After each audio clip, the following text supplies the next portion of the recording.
Welcome to Python Basics Tutorial Part 3, Introduction to Python Conditions and Loops. Logical conditions are mostly used in if statements and loops. If statement is executed if the specified condition is true.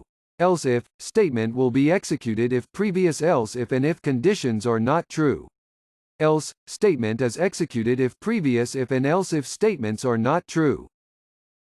Keywords and, or, are used to combine the conditional statements.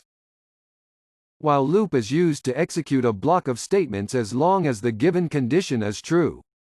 If you want to stop the loop from executing even though the condition is true, you can use break statement.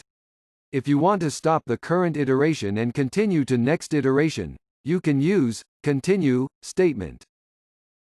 For loop is used to iterate over a collection object or a string, one item at a time.